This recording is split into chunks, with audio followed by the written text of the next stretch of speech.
Germán Carvajal es uno de los históricos del humor que salió de Antioquia. Al lado de Saulo se hizo una banda maravillosa, un grupo, un dúo mejor, que se llamaba Los Marinillos, que fueron pues nacionalmente famosos. Desde hace mucho tiempo ha sido gestor cultural.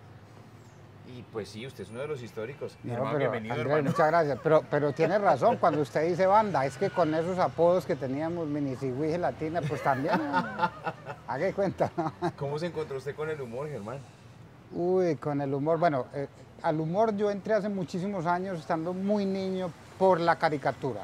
Dibujaba a los profesores y los compañeros de grupo en el tablero, me gané la echada del colegio. Y cuando me echaron del colegio, empecé a trovar. Y la trova, todo lo contrario, me empezó a generar muchos réditos en el colegio, me llevaban a otros pueblos, a los paseos del colegio, y ahí conocí a Saulo justamente. Y empezamos a concursar en todos lados hasta que llegamos a Medellín, la radio, y a partir de la radio, digamos que otra variante de la parodia, la música y los personajes apareció en la vida nuestra y de lleno nos metimos a la construcción de personajes de comedia. ¿Cómo era trovar? Uy, trovar era muy difícil, era agobiante en el sentido en que la gente ya esperaba muchísimo de los trovadores y de la trova. En Medellín siempre ha sido un pueblo muy gomoso por la trova. Hey. Entonces había apuestas, era bastante tensionante. En los espectáculos privados pues uno se divertía mucho hasta que de pronto alguien se enojaba por una trova. La trova también fue atrevida en un tiempo, ya hoy no lo es tanto. Y en la radio, pues obviamente era divertido también fustigar la política y todos los hechos tan dramáticos y absurdos que ocurren en un país como Colombia. ¿Por qué ese tipo de fenómenos de la oralidad en Antioquia? ¿Por qué tanta tradición que se lleva a la música o que se convierte en textos? ¿Por qué hay tanta oralidad en esta tierra y que se convierte en humor además? Pues hombre, Antioquia es un territorio donde yo creo que la carreta hizo que la gente se encontrara. El hombre en general evoluciona conversando, así lo hacían los cavernícolas al lado de una fogata. Pero yo creo que los antioqueños, la difícil comunicación de transporte que tenía este lugar hacía que la gente apreciara mucho el encontrarse con las personas y yo creo que preferían que ese momento se extendiera bastante. Y extenderse es volverse un buen conversador. El paisa se volvió un conversador tremendo y a partir de ahí gestó sus relaciones, sus negocios y también su campaña de colonización del país también.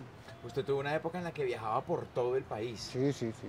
¿De qué nos reímos en Colombia? ¿De las mismas cosas o depende de la región uno se ríe de cosas distintas? No. Colombia es un país de regiones, siempre lo han dicho, y una de las cosas más visibles en las que eso se hace palpable es en el humor.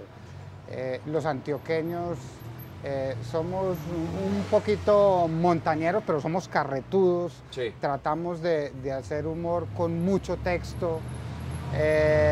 Los costeños son un poco más procaces, les gusta el humor mucho más picante.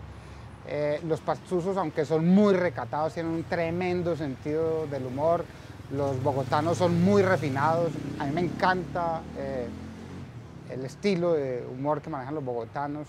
En fin, somos un país riquísimo en expresiones en la comedia. ¿Nosotros nos reímos de nosotros mismos? ¿Tenemos esa capacidad o nos encanta burlarnos de los demás para hacer humor y para que los demás también se rían? Bueno, eso ha tenido su evolución. Sí ha sido así, especialmente el antioqueño. El antioqueño ha sido burletero. No por nada es que hay chistes que empiezan diciendo había un antioqueño, un bogotano y un pastuso, y al que joden es al pastuso y al bogotano. El antioqueño siempre le ha gustado ser burletero y no le gusta mucho que se burlen de él. Creo que hay un estilo de comedia que ya es mucho más contemporáneo, que nos enseñó a burlarnos de nosotros. La stand-up comedy nos trajo un nuevo estilo, que es mucho más emocional. Claro. Y las emociones que conectan mucho con el público, en primer lugar tienen que conectar con el comediante. Y a partir de ahí creo que nos burlamos más de nosotros mismos que de los otros. Han ido evolucionando. Hablábamos con Pucheros, que es uno de sus buenos amigos, Sí. y él llegaba en un momento y nos contaba cosas como que ya no más trova, ya no quise hacer más y me bajé del escenario. ¿Algo así le pasó a usted? Yo antes que Pucheros, además. ¿Qué? ¿Y por qué se bajó de la trova? Puchero me copió. No, me bajé de la trova. Creo que ya la gente esperaba que uno dijera cosas de pronto no tan dulces. La gente esperaba que uno fuera un castigador, digamos, de la realidad. Y el país se volvió peligroso como para seguir siendo un castigador. Okay. Yo creo que una de las cosas de las que no se habla mucho, que ocurrió con la muerte de Garzón, es que el humor político le entró miedo. Sí, a muchos de nosotros nos dio miedo. Porque además después de lo de Garzón se vivió una época política muy polarizada que vivimos hasta hoy, que cada vez se complica mucho más, y ya esa gente no iba charlando, ya los chistes no eran tan chistes, entonces se volvió más complicado. No volví a participar en esos concursos por eso. La gente apostaba, la gente tenía muchos intereses en lo que el trovador dijera, y si uno no lo podía hacer libremente, ¿para qué seguirlo haciendo? Ah, ¿eso fue así, Germán? Sí, en mi caso sí, en mi caso sí. Ok, la cosa se politizó, se polarizó y se convirtió ya como En mi caso sí. Wow. Cuando yo decidí no volver a participar en un festival fue porque me dijeron, estamos apostando por usted y usted no se meta por estos temas y si no, responde usted. ¿De verdad? O sea que hay un antes y un después en el humor político después de la muerte de Garzón. Yo creo que sí. Y en mi caso, pues estoy contando una experiencia personal, pero yo creo que sí hay, en el humor político, hay un antes y un después, sí. Antes no presionaban a los medios de comunicación para que el humor político favoreciera o no a alguien o para que fuera menos crítico. Después de Garzón, sí.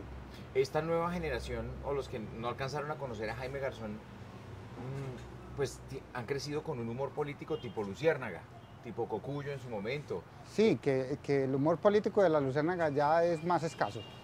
¿Ah, sí? Sí, claro. ¿Cómo es el humor de la Luciérnaga entonces? Ahora es mucho más, digamos que es un humor divertido para divertir a la gente, pero no tanto para fustigar a los poderes como antes. Ajá. Antes todos los comediantes que estaban en la Luciérnaga o que estábamos, y todos los chistes giraban en torno a lo que pasaba en la política o en la vida cotidiana del país. Ahora no, ahora hay chistes. Yo me acuerdo cuando nosotros escuchamos por primera vez un chiste en la Luciérnaga, nos pareció raro y fue de alerta.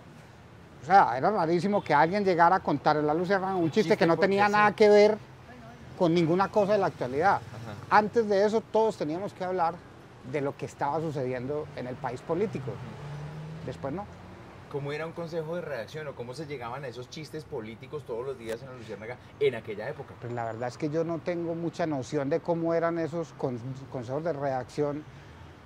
Lo que puedo decir era que era muy libre, y lo digo es porque nosotros estábamos en Medellín, no estábamos con todo el grupo completo en Bogotá, sino que estábamos, Saulo y yo estábamos en Medellín, y Peláez simplemente nos llamaba y nos decía, estos son los temas que hay del día, ¿a qué le van a jalar? Cuando ya nosotros hacíamos canciones, pero cuando hacíamos solo improvisación, Peláez abría el micrófono y decía, jóvenes de Marinilla. Sí, lo recuerdo. Y nosotros inventábamos lo que fuera, a veces metíamos las patas, es que la improvisación y el humor tienen eso, como es irreverente, travieso, desobediente además, sí. Pues metíamos las patas y a veces nos regañaban. Claro. ¿Qué significaba meter las patas? ¿Qué hacían? ¿Y qué les decían después? No, en muchos sentidos equivocarse, ajá, ¿cierto? Equivocarse por una información errada, por una palabra mal dicha, por una información indebida. Digo, hoy se expone el humorista y el medio a que lo demanden por una cosa que de pronto no es tan chiste y que suena más a desinformación. A esa exposición siempre hemos estado. Entonces, claro, era peligroso y nos llamaba la atención y nos decían, ojo, eso no está confirmado, eso no lo puede decir, sí, claro, usted no puede suponer eso. Porque nos reímos en este país y somos desiguales, polarizados, tenemos miedo. ¿De qué nos reímos acá?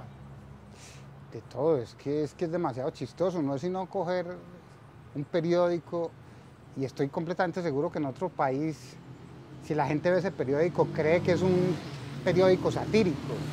Pues coja usted el periódico de esta semana, lo que ha pasado en este país y dice, eso no es una realidad. No, sí es una realidad. Y a veces el humor, y siempre se ha dicho, es menos absurdo que la realidad que nos toca vivir. ¿Por qué nos reímos? Porque es una válvula de escape. Nosotros los colombianos tenemos una realidad tan dura, tan dramática a veces, que nos junta tal vez una de las pocas cosas que nos unen en el país. No creo que nos una muchas cosas en términos... Sí, el fútbol. Y una de las cosas es la mamadera de gallo. Sí. La mamadera de gallo nos une a los colombianos. Yo a veces pienso qué sería, por ejemplo, de la política, qué sería de nuestra vida cotidiana si el humor no existiera. Con todas las tragedias que nos pasan y que nos unen a través del humor, o sea, ¿qué nos pasaría a nosotros?